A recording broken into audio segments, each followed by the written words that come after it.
Hello everybody, welcome back out of the case. This is Skyflight 44, aka Sect 44, and today I'm going to continue to play Ratchet and Clank Size Matters. Now, this next level is, for the most part, where the game starts to go. This is the end game, I should say. It's not really end game in a sense of where, almost the very end of the game. But Endgame, in which there's no more backtracking you ever have to do. That one little section with depolarize is the only. It's pretty much the last thing you ever have to do. This doesn't look too hospitable. Maybe they put in false coordinates to throw us off the trail. Wait, do not throw that. Whoa, look at this. It's a hover car. Good eyes, pal. I was about to toss our only hope halfway across the planet. But this level, probably my favorite level in the entire game.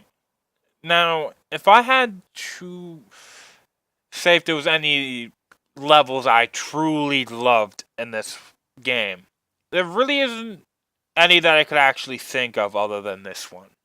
I mean, the levels are fine, but this is the only one that just strikes me as amazing. Granted, some of the things this level actually does, it's, some of my favorite level tropes that you can actually do.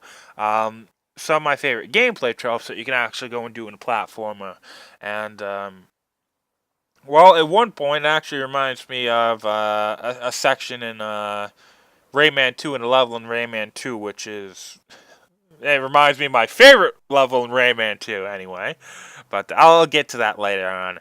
But this is the second actual Clank section, the giant Clank section. And let's just say, this one is far harder than the original one.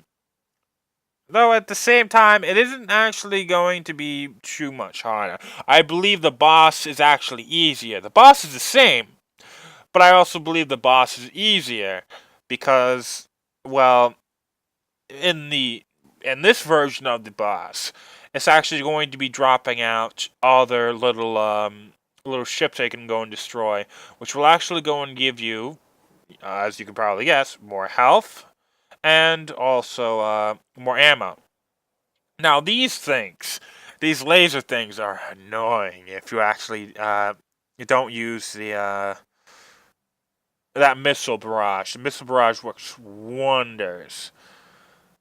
But you remember what I said about how the challenge mode goes and puts a lot of models on the screen in these giant Clank sections?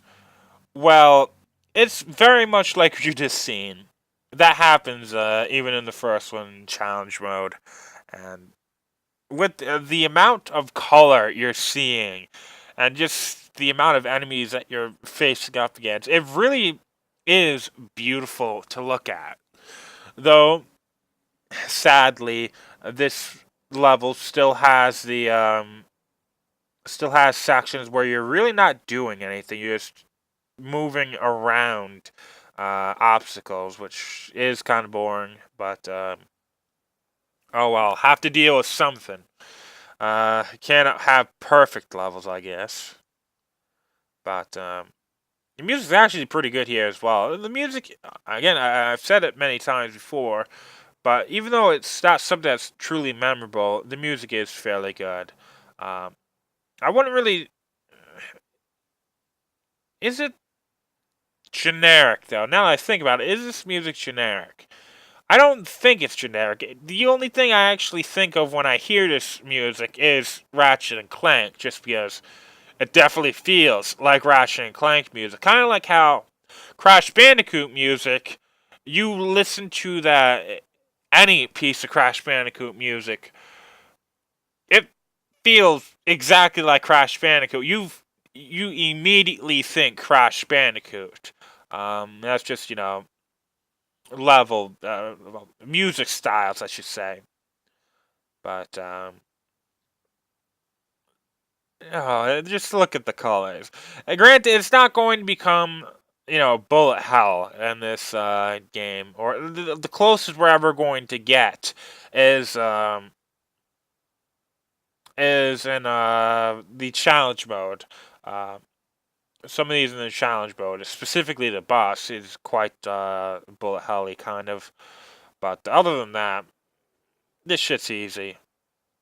Oh, I will say, do use the missile barrage within the actual levels themselves, or well, the actual level itself. Now, boss, the boss doesn't need it all that much. You're not going to be able to kill it purely based on missile barrages anyway. So, it's actually much more useful to actually use in the actual level.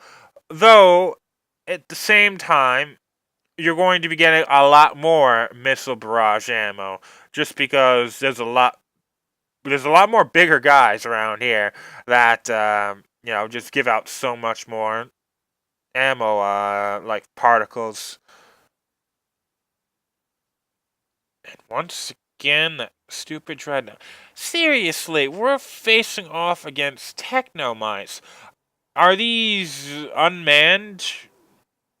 Well, I mean, maybe those ships are, but I highly doubt that huge ass actual dreadnought is unmanned.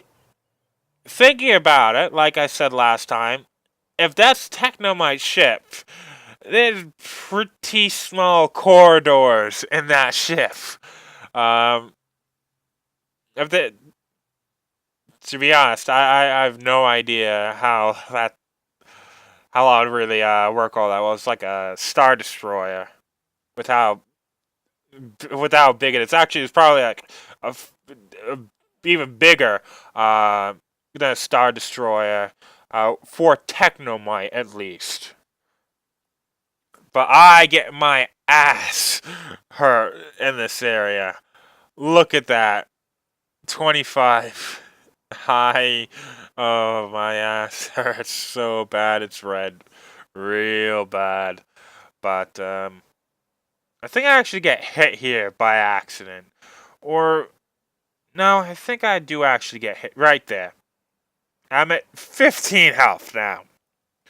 Good thing this boss actually, has little guys that appear with it. Or else I would be dead in like 3 hits. Which you do have to go back a bit if you die, I believe. If not, you're just going to be sent almost nearly right to the boss. But you're not going to have any kind of ability to get new ammo, which is always a bad thing. But this little dreadnought actually has lasers with it. The other one just had missiles and everything, but this one actually has that lasers on the bottom. Except that it also has the little ships coming out with it. Now on challenge mode, I had a really tough time trying to get a good hit on these dreadnoughts on challenge mode, just because I didn't actually have a lot of health. I didn't have any kind of ammo either, so you had to. There was tough timing to getting any kind of hits on the on that ship without all those lasers getting to you. But as you can see, if you make sure to kill the little guys, you can actually go and get you'll actually gain more health. Ooh, electroshock body armor. The electroshock body armor isn't something I really care about too much. The Mega Bomb one, which we're going to be getting later on, is one that's wonderful.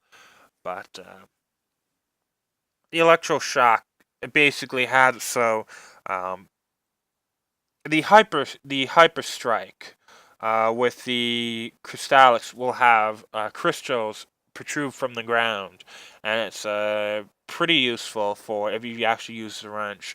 The electroshock one actually has this little electric shock wave, whenever you actually go and use the Hyper Strike, it's pretty cool. But right here, we're actually going to be using the Shrink Ray, going on a little hover car, and we're going to be going to this Technomite City. It's a desert planet, what it looks like, but it actually has quite a bit of vegetation here. Now, a sniper mine. The sniper mine is, as you'd probably guess, sniper rifle, which, given the controls of the game, isn't all that useful, but it's an explosive, so packs a punch. Not to mention, if you miss and it hits a wall, it's going to detonate after a little while.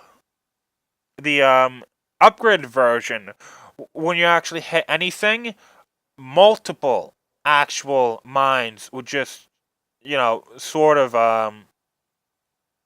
multiple mines would spread out from the initial explosion, which was pretty useful. It was, after that, an area of effect weapon. But really useful against the final boss, actually. It doesn't get all that much ammo, but that extra little effect really helped take down the boss's health. But this is what the polarizer does, for the most part. You go, use it, point, and shoot. That's it. It's boring. There's no skill to it. There's no thinking to it. It's just, like I said in the optional part before this, it's a key. And it's not all that bad of a key. I mean, it's interesting, I guess. But what we're actually going to want to do, there's actually 3 titanium balls to this level. And they're, for the most part, well hidden. The first one is kind of like the one on Caledon, which was right near the, actually, Caledon and Rylus, right at the very beginning. Around the ship, I should say. And this one right here, you have to wait for it. Could see it earlier, but look at it. It's right here. I kind of like that. How it was. How the game just hit it, and the luggage, that little spinny luggage thing. I don't know. I don't go to airports. Scared of flying. I want to know what those things are called. But we can actually go and buy a couple of nice little things, nice little upgrades. Some of these get ridiculously expensive, like 600,000 bolts, or even 500,000 bolts. I believe the one for the shock rocket was like 2 million, and I was like, holy crap, that cost more than the weapon itself. But the actual concussion gun, you're going to want to get the wide barrel upgrade. Actually, the charged mod for it really helps make it useful. Just because the I don't believe the charge actually, I don't think it uses any more than just one ammo, so you're actually getting more damage out of it if you charge it. It just takes a little while. That's the only real drawback. It's supposed to be kind of like the shock blaster from the shock blaster and shock cannon from Up Your Arsenal, in which there was a charge function to the shotgun, and the actual shotgun itself became a death cannon, and if you actually charged it up all the way for the death cannon, it used 10 ammo, and it was more of, the shock cannon was more of a weapon that just used more ammo quicker. It had the same damage, it just used ammo quicker, which, well, damage per second is always nice, having a higher damage output per second. But we're actually going to be coming up to yet another titanium ball here. And there's not, like I said earlier, there's a lot of reasons why I do actually think this is my favorite level in the game. But the titanium bolts are hitting well. That's a good thing. Oh yeah, and by the way, you're not actually going to be able to, continue on until you actually go and get this little sprout. The enemies also won't actually leave where they were. They won't actually spawn until you go and use that sprout. Concussion cannon. Yeah, this reminds me quite a lot of the shock blaster. But I hate trying. I've had the hardest time going up ladders in this game. I have no idea why. I have no idea what I'm doing wrong. But it just feels as if there's something wrong with it. Remember how we actually, we had these little explosive things?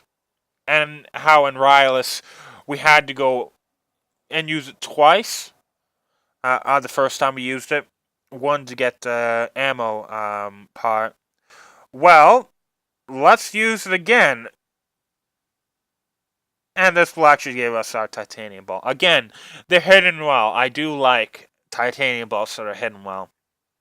Actually, the ones that I think are hidden the best are in Into the Nexus. Into the Nexus, I had a hard ass time trying to find some of those.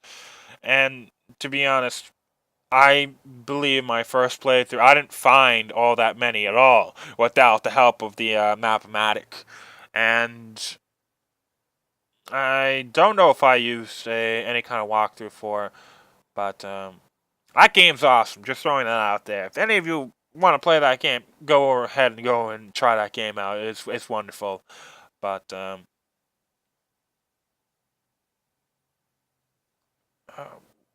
actually, I don't think there's any. There's some of the things that happen. Some of the staples of these technomite planets that we actually go to. Any of the facilities we go to, there's going to be the grind locks. There's also going to be those little those Clank turret levels, sections. We don't actually see any of those in this one. That's another good thing about this actual level. So we're actually getting to the good part of the level. Why I really love this level. There's a short little elevator section, but it's actually one. It's not a trope that's far. It's not a trope that's like level trope. That's all that. What am I trying to get?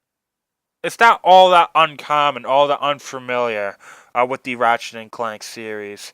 It's one of those chase bosses. A boss that, before you actually get into a fight with it, kind of chases you a little bit. This one is very much like the boss in Up Your Arsenal. There's a lot, along with Tools of Destruction, this game has a lot of things that are also in Up Your Arsenal, but this is the little chase boss. On Dax, it was a boss very much like this. It was also a gunship that chased you for a little while. It was also another kind of chase boss on Tools of Destruction. It was right where you actually go and find what was it called? The Dimensionator. The one with those little fur balls, those stupid freaking fur balls. I don't remember what their names are, but this part of the level actually reminds me a lot of the level, the Precipice, and Rayman 2. That's my favorite level in the entire game, mainly because I do like levels, platforming levels, where you're being chased. It's kind of like having an auto-scrolling level where you have to continuously move, but it actually gives, well, real reason to need to move all the time. This thing shooting out the platforms beneath your feet, it's it's wonderful. I also like the plant motif to it. The fact that you're tiny as all hell right now, because of the shrink ray, you're moving on plants, and it's just a little wonderful thing. The only bad part about this part would be the boss itself. Um, One of the things I would definitely do is to buy the double barrel for the dual lancerator. The that double barrel basically just makes the lancerator do twice as much damage as it generally would. And if you don't actually have the dual lacerators, this fight could actually be a bit harder. Mainly just because you don't have the shock rocket at the moment. You don't really have all that many projectile weapons. You might have the sniper mine, but that's going to be a bit hard to it's going to be a bit hard to actually do correctly aim. And you do have the Agents of Doom and the B Mine Glove, so it's not all that bad, but oh well.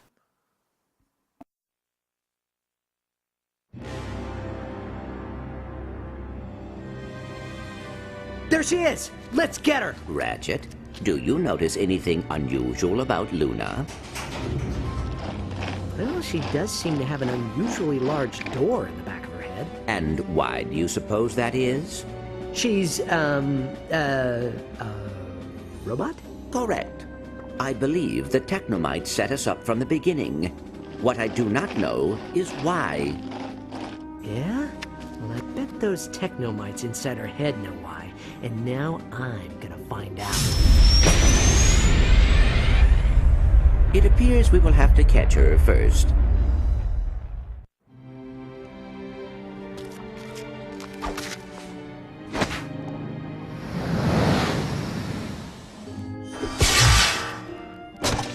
Great news, fellas! I found my father! Turns out he is the leader Not of the... now, Cork. We've got important business to take care of. This is important, too! I just wanted to tell you that... Again, that feels kind of mean-spirited from Ratchet and Clank. Not to mention Ratchet just dropping Clank down. Kind of feels mean-spirited, guys. Not to mention, I really didn't find the callback to the first game with the little do you find anything unusual with this robot line. I really didn't find it all that funny in this one. Just I think they have maybe another time in the series where they actually bring that back. I believe it's far more amusing than that one, but oh well. See everybody.